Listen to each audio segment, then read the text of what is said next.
Get ready for it, folks. Clemson is about to create chaos. Our guy Kevin Jennings might have something to say about that, man.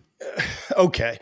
What's the tape telling us heading into the championship weekend? What are the scouts looking for? Those matchups that they want to see as we get ready for some of these big games. Plus, that's my guy and a whole lot more today with our good friend, David Pollack, who joins us on a special edition of the McShay Show. It's conference championship week in college football, week 14 in the NFL.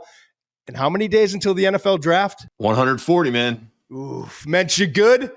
I'm good, man. Give me that sweet beat.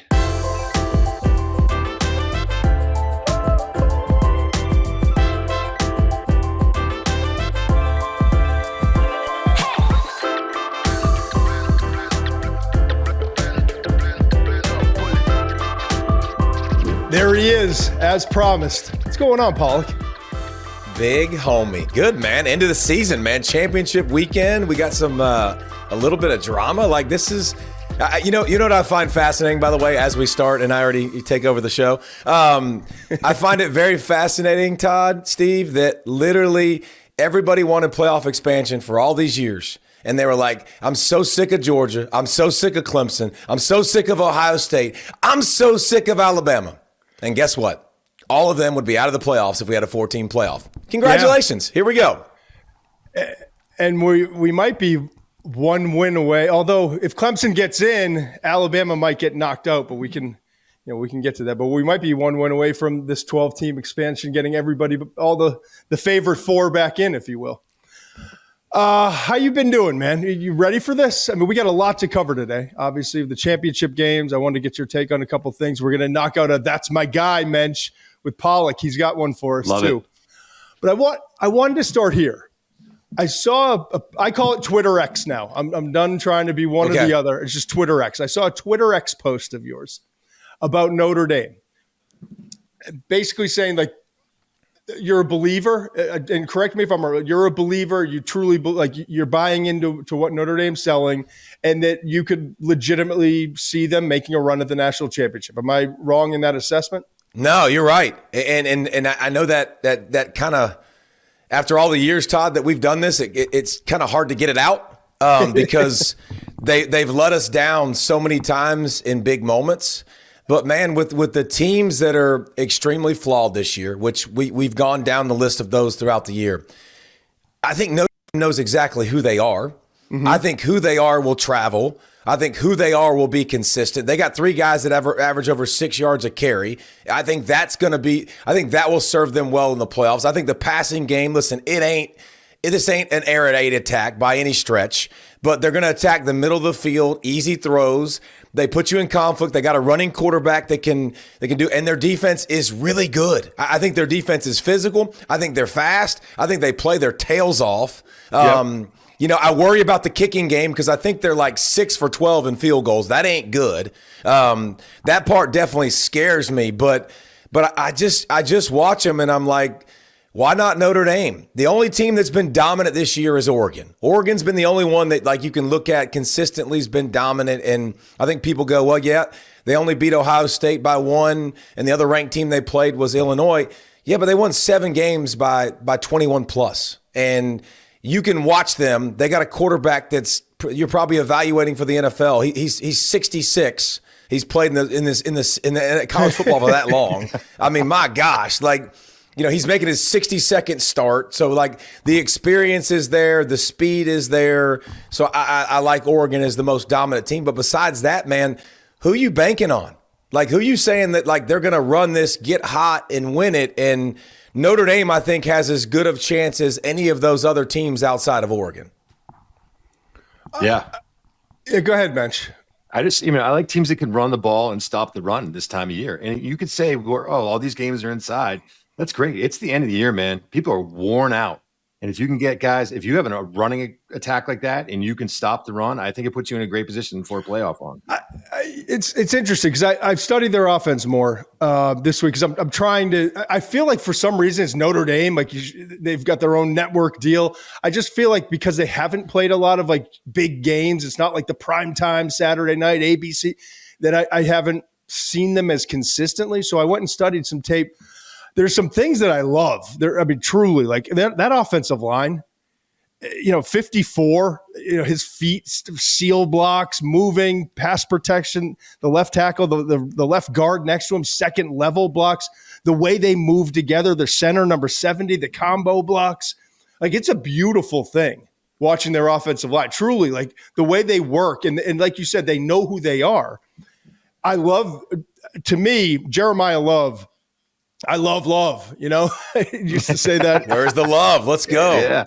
And he's different than he's not Jadarian Price he's not 4, but he's all right, like he's a good back. Riley Leonard. Here's the difference with Riley Leonard. I think, to your point, he actually knows exactly who he is now and knows exactly what this team is.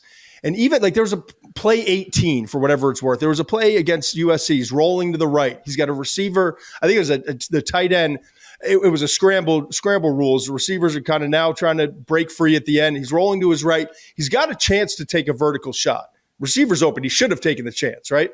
But he turns it down just to go pick up a few yards. And it kind of spoke to, while it's frustrating, I'm like, just take the shot downfield. It speaks to, it's more important that we get the safe, secure, guaranteed yards here, pick up, and we'll run the ball next down and keep things moving than it is to take a shot and maybe something bad happens. So there's so many things, by the way, I love about that people just don't understand at home. Like, if you want to know if people watch tape like Todd, it's when they get excited about offensive linemen and they start going 54 and they talk about seal blocks and they talk about quarterbacks taking vertical shots. Like, and here's the thing with Riley Leonard. He ain't great at that. Yeah. He ain't. But you know what? 88's a big freaking target. 9's a big freaking target. I think they can use that, and I think they can stay in every game. I think they can be physical, but you're right. I don't. There's not a lot of flash and sizzle. Like, there's not a ton of explosive plays, but they're going to make you defend.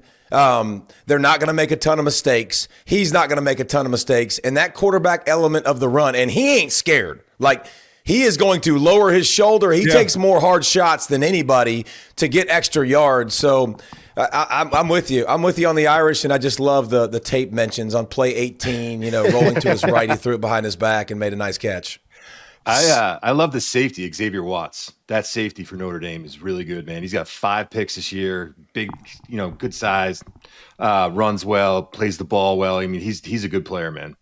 Yeah, their secondary against Louisville and USC was not as good as maybe the pub has been this year.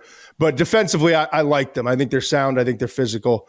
They're going to be interesting to watch because I don't think we know exactly. They know who they are. I don't know that we know exactly who they are in terms of being able to match up with some teams that have some more perimeter talent. But it'll be fun to see. Would you rather have Will Howard or Riley Leonard as your quarterback right now? Ooh, good question. I'm just gonna stir the pot a little bit, see what you guys say. I'll tell you right now, I'd rather Leonard. I think he's gotten better. I don't know if I would have said that at the beginning of the year. I think Leonard's got better as a passer. I'd rather have Leonard's offensive line. That's for dang sure. Yeah. Okay. But Ohio State's weapons are freaky. But both big, strong, can run the football, can be effective, and both aren't. I don't think either one are elite passers. No. So I'm taking Leonard. But who's the quarterback? Who's the quarterback right now in this playoff that you're going, I'm riding that horse? Or who's the one that you think that can get hot? Because you go down the list and you're like, yeah, it's a good question. Milrose, I don't know. Milrose scares me. because but Milrose might also be the one that I don't want to face. Right, too. If he gets in, yeah. He's the one that if I'm a defense coordinator, I'm like, oh, it's gonna keep me up all week, man. Ewers makes me nervous right now. Carson Beck might be the one I like the most. And if you had told me that 5-6 games in the season, I would be like, I'm out. My favorite Carson Beck stat is the first 3 games, he goes 7 touchdowns, 0 interceptions. The next 6, he goes 10 touchdowns, 12 interceptions. And then the next 3, he goes 11 touchdowns, 0 interceptions. Right. Like, it's nuts. And here's one thing, too, to consider about Carson. And I've talked about this before. As a sophomore, I broke the sack record at Georgia. And I naturally thought, like, my junior year, I'm smashing that puppy, right? Like improvement. Like we climbed the mountain. And Jonathan Sullivan got drafted and went to the NFL as a 3 technique. I didn't realize how many sacks I got because that dude was pushing the pocket, and I got to clean up a bunch. And I think Carson Beck's learned he had these big goals and these big aspirations and big dreams of being the number 1 pick, winning a Heisman. Those are his, and winning a Natty. And then you realize Bowers ain't here. McConkey ain't here. That's 150-plus catches in the NFL and 10-plus touchdowns. And now you're like, oh, crap. And now it's like, okay, the only one I got left, let's just go win a Natty. And let's get refocused. And I think you can tell he's playing with less pressure, less weight. But he's also realized, like, man, it's not as easy as I thought it was going to be. It's not just plug and play. I had some superstars, and that's a tough lesson to learn as a player, man. I saw rankings the other day. I think it was yesterday, actually, of leading receivers in the NFL, and I believe it was Bowers and Ladd 1 and 2 in the NFL as rookie, and one's playing for the Raiders. You know what I mean? Like, whew. All right, Raiders. perfect way to transition. It's not the most important game in terms of the what could happen with the college football playoff and the committee and the 12 that are in, but it's the best game by far. Texas, Georgia, SEC championship. I've been thinking about this, and I don't know why. It's not really my lane, but you would know better than anyone. I wanted to ask you this question. All the winning he's done, the national championships, the conference championships, is this Kirby Smart's best coaching job this year? Probably. I think it's the most frustrating. Yeah. And, talking to him to start the season, I remember they were undefeated and they were number 1, and he was talking about, like, this is a different world. Like, with all these kids, man, it's not the same as it used to be. And you've got to play different roles now, and there's got to be different talks with business, and this is a business now, and there's so much that goes into it, I think, that makes it difficult. I think the other coaching jobs were obviously a lot easier because the talent across the board. But, I think Kirby's done good. I think – I'm left a little bit to be desired defensively because they got 3 top 15 picks, right? Like at least 3 top 20 picks, 25 picks. That's pretty dang good. And you figure I'm Kirby, I'll dominate. And that has not been the case. The Texas game aside, this defense hasn't looked dominant at times. And most of the time, I would argue, they haven't looked like I think the skill sets that they have. I'm going to be interested to see how they evolve and continue to change because, like, I watched that Georgia Tech game, and obviously Buster Faulkner knows the ins and outs of Georgia being there for 3 years and the checks and all that stuff, so you knew it was going to be a challenge. But Buster called that game from a position of, you don't scare me. Yeah. And you don't scare me with 3 top 15, top 25, 3 first-round defensive players. That's a strange thing to say. Mm-hmm. And so it's been kind of a little bit of an enigma and too much up and down of a ride. And that's what we haven't seen from Georgia. We've seen consistency, and you can count on this. And so I think it's driven Kirby a little bit nuts. But here at the end of the season, you still got a chance for all of your goals to come true. But I just think it's been way too much of this season. And Kirby, I know it's driving him crazy. Maybe I only say that because I feel like he's had to micromanage and really like grind to get the results more than he's had to grind to get the results in previous years. Go back to the first matchup, right? Texas versus Georgia. I thought the biggest difference in the game, Georgia's, I don't want to call it pressure packages as much as it was the pressure that they were able to apply. And I remember watching that game and thinking, boy, they dialed it up tonight. They got after you. And then I studied it on tape. They didn't, right?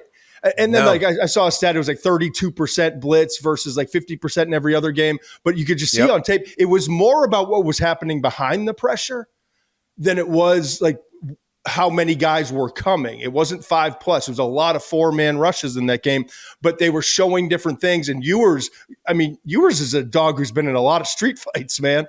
And for him to be that confused and where Sark had to be like, all right, come over here, bud, pull up a seat. We got, you're totally seeing ghosts. What do you expect with that kind of as the backdrop? What do you expect to change? Does Texas, obviously, Kelvin Banks, the left tackle, questionable, but Trevor Goodsby did a great job after first couple, struggling snaps. What do you expect on that side of the ball?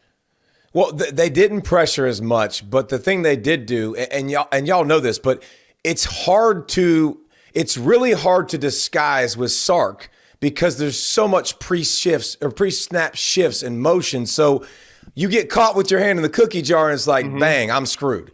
I thought they did an unbelievable job of knowing exactly what they wanted to show, holding their water on a corner blitz, right? Like being very good and disciplined and then hitting yours in the back and causing a fumble. So I think the defense, that was their best game by far. I also say this when I watch Texas. When I watch Texas, Bond isn't healthy. I don't know. I don't think he's healthy. He doesn't look like that kid that could roll. Like you saw that kid. Right. You've seen Bond for a couple years, and you're like, I'm scared. Like right now, I hate you because you can really, really run. Like I don't see that as much, dude. The weapons for Texas, they aren't as imposing. They don't scare me the deep route as much as they used to. So that helps with Texas. What I see with Texas is they're a run team now, and in order for Ears to be as best as he possibly can be, they've got to run the football and play action because they're not going to take shots consistently and just air it out and beat the crap out of you like they could, last year in spurts. So I think Georgia's going to have to do some of the same. I think Georgia's going to have to be aggressive too. And, what I liked about the Tech game wasn't much. You get an OT and you see more pressure. You saw the 8-man drops, but you saw more pressure and more bringing the heat. Like, I think you got to be willing to take some chances and be okay with that. So I think the pressure will be a little bit higher for Georgia, but I would love to see, if I'm a Georgia fan, I'd love to see the return of 11 dominating. I'd love to see the return of 13 dominating. Like, those guys should dominate football games. They should not blend in. They should not just, you look at the stat sheet and you're like, okay. Like, those guys should win their individual matchups almost every single time. And they should be Here's the thing. You don't need 11 playmakers. You know what you need on defense? You need 8 really good players that do their job. And you need 3 ballers that, you know what? It's okay to screw up and not be in the perfect spot and go make that freaking play. And that's what I want to see more of instead of being so conservative and gap sound and I'm going to 2-gap and I'm going to be here. I know exactly where you're at. Like, let's make some plays. Like, let's get in the backfield and let's do a swim move real quick. Heck of an idea to get back there, get some penetration, make something happen instead of being so conservative, so robotic that you see Georgia's defense. They get that way sometimes. I'll tell you this, after watching that tape, I was super frustrated with the way Ewers moved in the pocket that night. I mean, there was space to step into at times, and he didn't do it. And he's got to hold on to the ball. He stepped into sacks. He did. He's got to hold on to the ball. If Arch gets in the game, they got to hold on to the ball. But listen, the reality is the offensive line has to play better. I mean, they just were getting beat. And you could scheme up all you want, and if it's pressures, and you could talk about how we need to pick this up and that. But if Banks plays and Williams just had a great day against Banks that day. I mean, if you're Williams, you're like, what's my best tape? I'm saying Texas in that first game. We'll see what happens in the second one. He was all over him, man. And Cameron Williams on the other side, the other tackle, he was having a tough time too, man. Those tackles were getting beat, which is surprising to me. And I think they've played a lot better since then. And the reality is they're going to have to play a lot better than they did in that game because you can talk about the backs were bad in pass protection. You could talk about yours not seeing things, not stepping into space. But at the end of the day, you got to play better, man. That's it. You got to step up. If you guys are the studs that I think that they can be and are at times, they've just got to play better. I love you guys. Y'all are such nerds and you watch so much. It makes it fun to have these conversations because, like, it's just like on the other side, like Texas and their defense.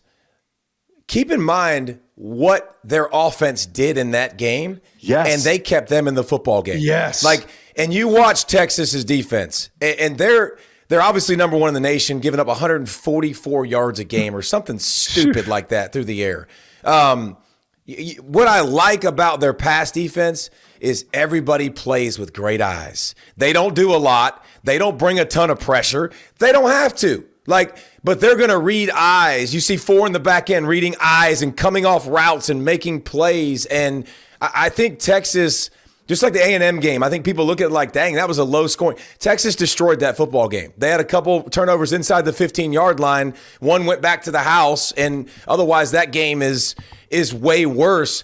I think Texas is in a spot, man, where they might have the best defense, period. I agree. And they don't have to be. Hunt the ball. Yes, they hunt. They're good at every level. They're athletic. They can rush the passer individually. Excellent tackling. They tackle in space so well. Like, they're just, I think we pay so much attention to Texas's offense and Sark, and we have for years. But I think this is a defensive-driven team. The reason they can win it is because their defense is elite, really elite, and good at what they do. Not overly complex. I don't watch it and my brain start to go, oh, crap, I don't know what they're doing. I know what they're doing. They're just better than you at it. And they do it as a team, which is really good. So I think the Texas defense, this might be the best unit on the field. Yeah, I agree. Beck had 3 picks in that game. I think people don't realize that Carson Beck threw 3 picks in that game. And they had 6 scoring drives. 4 of them started inside of Texas's 35 on the plus 35. And you look at that, been a beatdown. Like, wow. I mean, that's why that defense gave up 30 points that night, because they were constantly put in tough situations. Well, I think that's why I think Texas is favored, right? 2.5 point favorite in this. I know you're big on. I know you're big on the FanDuel and making a lot of plays, Pollack. But the thing for Texas, and we can move on. The thing with Texas is, like you said, it's not overly complex, and they don't throw a lot of 4-man rushes, zone coverage, eyes up front. Like, they make you earn everything. And so Carson Beck, I think, in this game is going to have to be patient, be really smart, be efficient with the football. And I think since they played, since they've played, he's shown a lot more. We talked about this early in the season. I think it was the very first show we did here. You said, I don't know that he trusts his tight ends, right? And I've seen that relationship and that, that trust level increase significantly. Even, in the last 2-3 games. Those guys are getting more involved in the middle of the field. That's going to be critical. I think just being efficient, being smart, taking what Texas gives you, but they're going to have to drive the football field. Yep. Yeah. No the doubt. Georgia drops concern me too, by the way. They I should. feel the drops have been an issue all year. And if this gets into a tight game, man, it seems like every game you throw on, there's a drop at a key point in the game. And it's, as much as they're looking, man. Carson, You can tell they're playing all kinds of people, and overtime you watch against Tech, you've got different receivers every time, but it's who can we trust?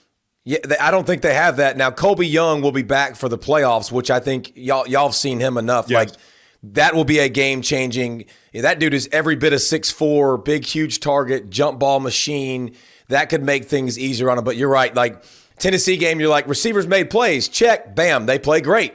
Like, you turn on the Texas game, drops. They don't play great. The offense sputters. So it ain't just Carson Beck, because the running game for Georgia has been non-existent this season as well. And they better find some sort of that. And I do think they've incorporated Carson Beck's legs a little bit more, and they have to. Because if you're going to get in the shotgun and you're going to do this and stick it in the belly of the running back, and you ain't going to pull it, the backside is going to chase so fast, it's ridiculous.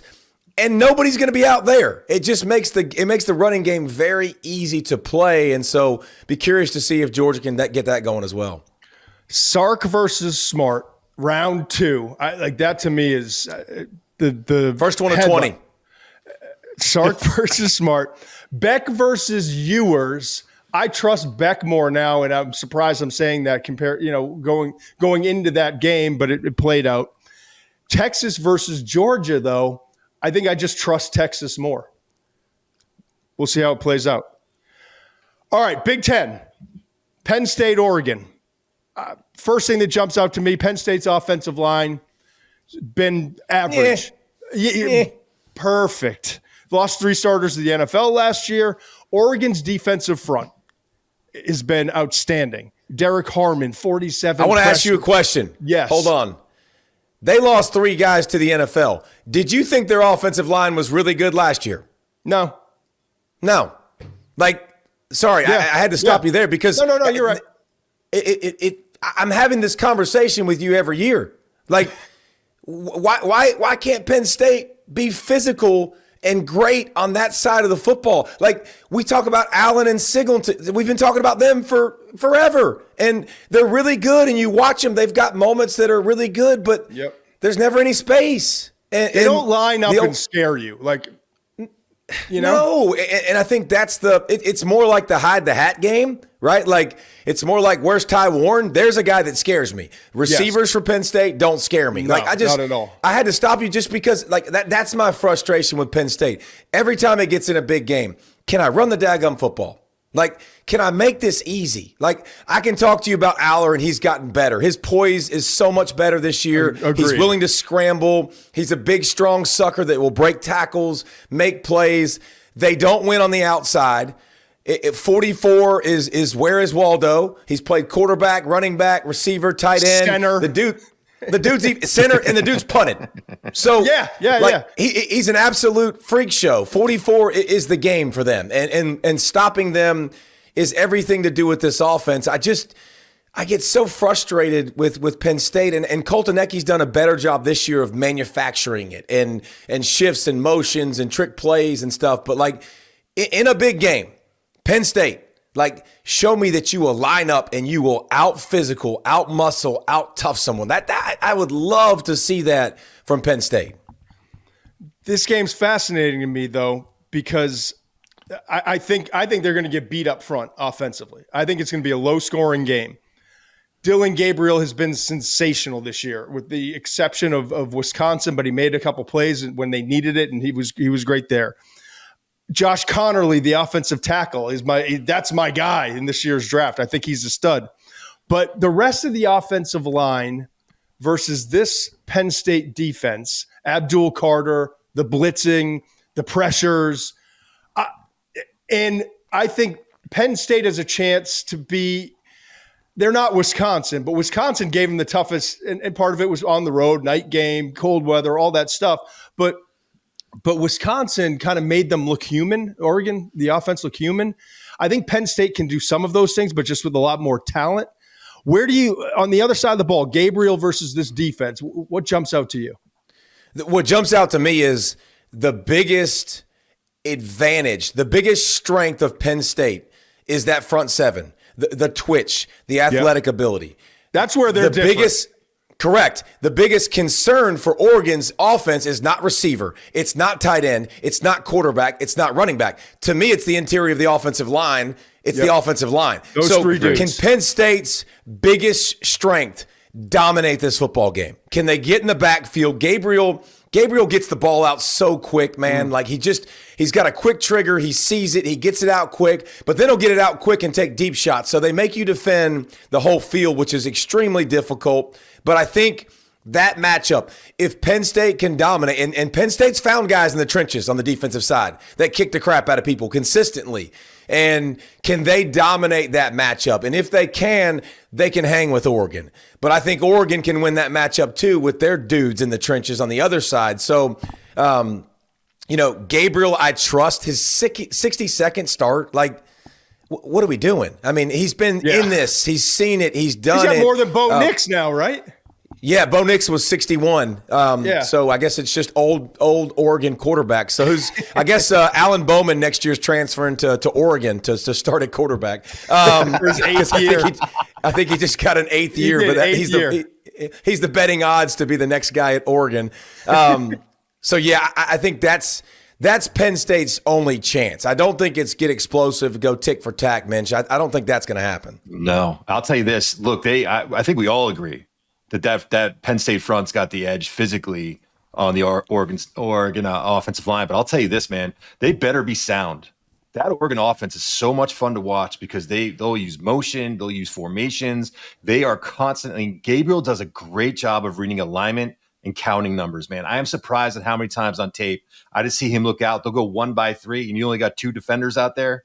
Great. I'm going to swing it out to my wide receiver. Tez Johnson is explosive after the catch. I'll take that all day. They will take their deep shots, but they are very comfortable with the death by 1,000 cuts. If you want to take that away. If Penn State wins, Muench and Todd, if they win, are they the number 1 overall seed? I'll hang up and listen. I I've become this season somehow. I'm like the SEC apologist. Everyone hates me. It's SEC over every other conference. So that's another one. No, I understand that, but but I would put the winner of the SEC championship in that. Especially Texas, because then they avenge that loss. But Penn State's not the best team in the country. Like, what are we talking about? It's just no. That's the frustration for me. What do you think? You asked the question.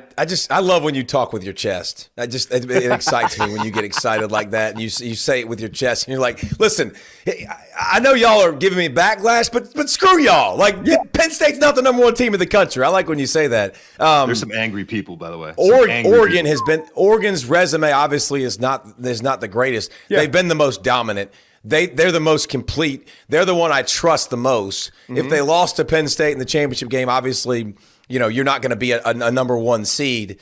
I would be okay. I would be okay with Texas avenging their only loss, but I would also say that Texas A&M is a good win. Besides that, Vanderbilt was the best win too. So when we're doing this, comparison game of, Penn State's best win is Illinois, like when we're doing that kind of stuff, I think we could also say the same thing with Texas. What's cool, guys? This was crazy when I was going over the stuff last night. How about every championship game has a newcomer to the conference? Yeah. Yeah. That's nuts to me. Like in Oregon, you talk about Oregon having a chance to like come in and just go lay them things on the table. You know what Oregon gets to do? They get to walk into the Big Ten and they get to go, we beat the crap out of Michigan. Or they get a chance to literally beat the crap out of Michigan, beat Ohio State, and beat Penn State. The three kings in the Big Ten, the guys that have been running Big Ten and just go, hey, just so I'm here. Okay, like we just y'all all know, like it starts here and then we'll work to y'all. Like I didn't know if y'all knew how this was going to go when we came in, and we're a flashy little team with uniforms, but like I just want y'all to know that we run this thing. And Texas can't compete in the SEC. The week in, week out grind. They're used to big. Yep, there we go. The McShay Show is brought to you by FanDuel. Keep your college football season going with a win on FanDuel. Because right now, new customers can kick off the season with $150 in bonus bets. Just place any $5 bet, and you'll get $150 in bonus bets if you win. Use your bets on spreads, live bets, overs, unders, and so much more. Just visit FanDuel.com/McShay to download America's #1 sportsbook. Must be 21 or older and present in select states, or 18 and older and present in D.C. First online real money wager only. $5 first deposit required. Bonus issued as non-withdrawable bonus bets, which expire 7 days after receipt. Restrictions apply. See terms at sportsbook.fanduel.com. Gambling problem? Call 1-800-GAMBLER or visit rg-help.com. Perfect time to transition. SMU Clemson. We thought all along it was going to be Miami SMU in this game. Clemson now. SMU. I'll say this. I love Kevin Jennings and the development from early. He wasn't even supposed to be the guy. And to see it, it's obvious the dynamic athleticism and what he can do, but like to see him develop, like throwing the ball down the field more, just a more complete player. The confidence is growing. And then you think about this matchup against Clemson. Lenore Sellers really the reason Clemson lost that game is Lenore Sellers and his mobility. And I know 100%. They're different types of athletes, but that's got to be a big concern for Clemson coming into this game against Jennings. Yeah, one's a Ferrari and one's a Escalade. Totally different. Jennings is way slighter built and quicker and more dynamic. SMU averages 40 points a game. Clemson is not setting the world on fire by any stretch offensively. They've really been struggling, especially on the offensive line. And it's been a rotating carousel up front, and they just haven't found a lot of consistency, even though Cabe Klubnik has completely changed my mind. Like, I was wrong. You got to step up and you got to admit when you're wrong. Like, that dude, to me, I was like, dude, he leaves clean pockets consistently, doesn't throw the ball down the field. I'm like, what are we doing here? Why are we bragging on this kid? And now, Like literally 29 touchdowns. He's got a chance to join the greats of Clemson and throwing for 30 touchdowns with Taj Boyd and Deshaun Watson and Trevor Lawrence. Like that's kind of crazy to think that he's done this well, and he's running it. He's doing it with his legs in the big time spots too. But SMU, they're really good. It's kind of nameless, faceless. Like people don't pay attention to them because they are new. Not a lot was thought of them. But when you turn on their defensive tape, is what I want you to realize is they're physical. They don't give up the run. They got some Indiana vibes to me, by the way, because I think Indiana's front is really good. Like I watched them and I'm like, they're super good. And you watch these guys and you're like, man, good hands. They play hard. They pressure the quarterback. SMU's got dude after dude after dude that you're like, oh, he's getting to the quarterback. He's getting to the quarterback. So they stop the run. They can be active up front. So can Clemson mitigate some of that? Because they definitely have Elijah Roberts and Harrison Hunt and Smith and Harvey. They have 5 guys with 30-plus pressures and 4 plus sacks. It's different guys that can beat you and win matchups. And so I think that's a pivotal thing for Clemson up front, is if they can handle, all of that pressure, which I know nobody thinks about. And listen, there's a lot of transfers, and Miami's got a chance. A lot of Miami kids are playing for the ACC championship. They just play on SMU's roster. Yeah. Brashard Smith, the running back, being one of them. We'll get to him later. That's going to be. I do like that Clemson's. It feels like they found their guy at wide receiver. Was Antonio Williams, right? Yeah, he's been the dude. 35 catches, 400 yards. I looked this up, and 4 touchdowns the last 5 games. They didn't have that guy early in the year. All right, he's the guy. But then you got Wesco, the freshman with the explosiveness. It'll be interesting to see, because if they can't protect, it's not going to matter. But if they can find a way to protect, be creative, get the ball in Wesco's hands and Williams' hands, they've got a chance in this one. And that's one thing I'll give Clemson a shoot ton of credit for. They couldn't protect against South Carolina. They knew that. Ball out, quick game. Yep. Ball out. Running game was based on quarterback run, which is good. Get that extra guy. Ball out deep, too. They took deep shots, which I think was really, really good. Connected with a bunch of different guys. They've got to be able to do that. So the same game plan they just used versus South Carolina will be a very similar game plan. And Antonio Williams, first Clemson wide receiver with 10 touchdowns since who? That's Higgins. T. Higgins? Bang, bang. Yeah. Nice. First guy they've had. We've talked about the quarterback. Think about the run of receivers they had, kind of like silly. Yeah. Yep. Oh, I mean, it was a silly run of guys. So having that guy, I think, does make a difference. But I also find it extremely hilarious. Become like the stats trivia. Like you're just. I got more. This is a whole new side of you. It's a whole new world. But hey, how interesting is this too? I got another one for you.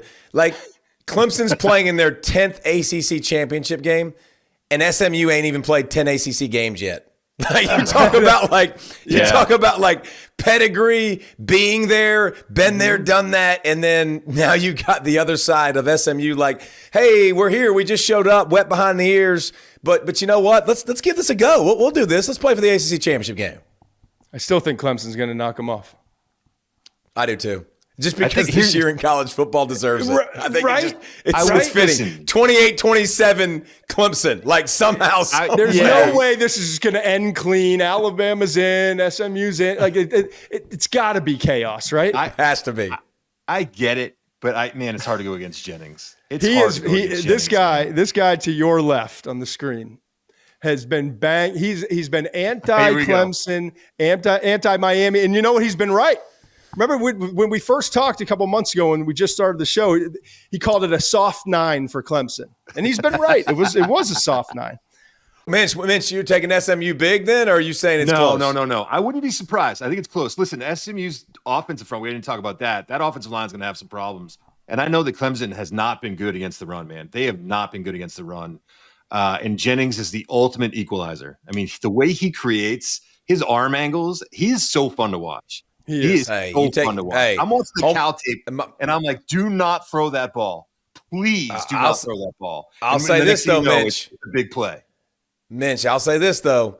My dude needs a few biscuits, a few burgers, because Right. If TJ or Sammy Brown or Carter or one of those guys land on top of him, hey, it's going to be just like I tell my high school kids. I tell them we're in the Final Four this week. I told them last week. I tell them every week, you put all your body weight when you land on somebody. We tackle them so they feel it for 4 quarters and their body hurts. Like, that's a part of football. And if I'm Clemson, I'm striping that dude and you ding his shoulder up. You make him a little bit less effective and a little apprecive to run. And the other thing about that, I don't mind the big hit. It's when your big ass is sitting on top of me.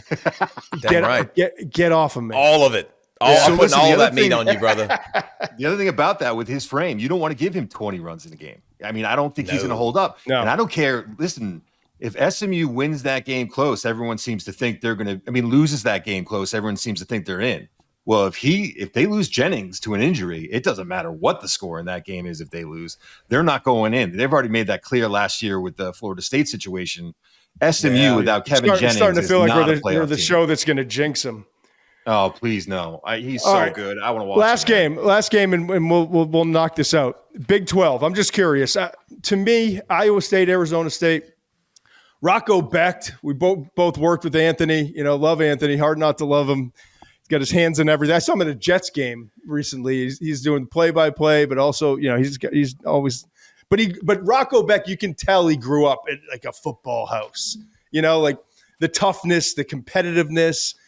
Kind of scary sometimes. Like, doesn't throw a lot of picks, but there's a lot of times where you're like, ugh, and then this Arizona State defense, I saw 11 interceptions since week 7. I mean, they are opportunistic. Obviously, Cam Scatteraboo on the offensive side for Arizona. Toby Gerhart. Okay. You got to go white on white. Behind that. Yeah, I can. I can get the behind quads. that. 970 yards after contact, too. I mean, he will wear you down. And the Iowa State sign an autograph. Yeah, exactly. And then Iowa State run defense has struggled too, but they're without Jordan Tyson, the wide receiver. I saw this number. I think it's the highest percentage of offense with 2 players in the country, Scatteraboo and Jordan Tyson, the wide receiver who's out for this game indefinitely. 62% of the offense was those 2 guys. So it's not like Tyson's 32%. So he is Waldo. Stud. They put him in the backfield. They throw screens to him. They fake the screens. Everything about him is built on the pass. Everything about the passing game is built on zero. Like, he is the guy. And so that's an enormous loss. And I don't know if they can overcome it. I've been on the Sun Devils all year.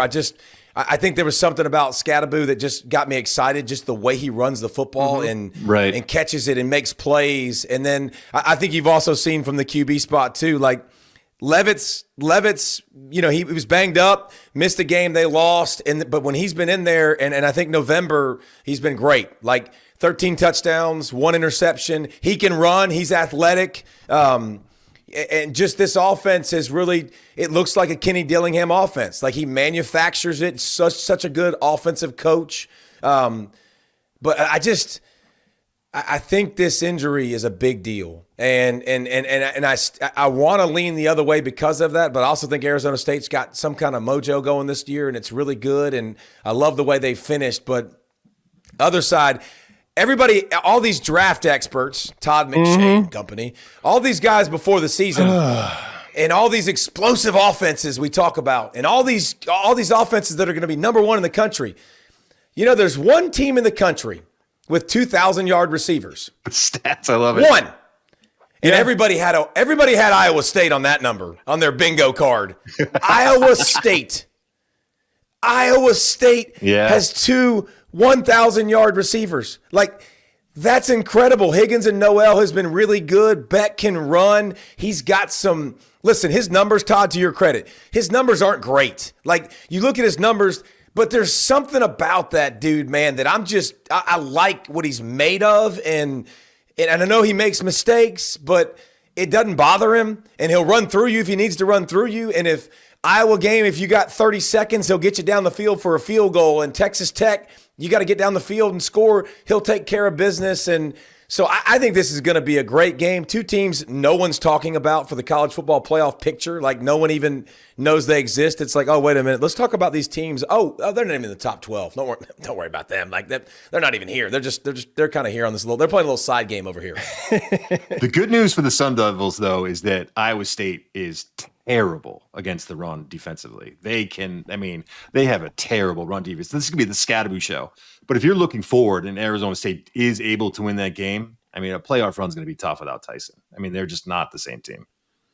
Yeah. No. Hey, got one more trivia question for you. Levitt is 56 yards short of the quarterback record, the all-time quarterback record at Arizona State for most yards in a season. Who could he pass? Oh, the lefty. Jake the Snake. Plummer.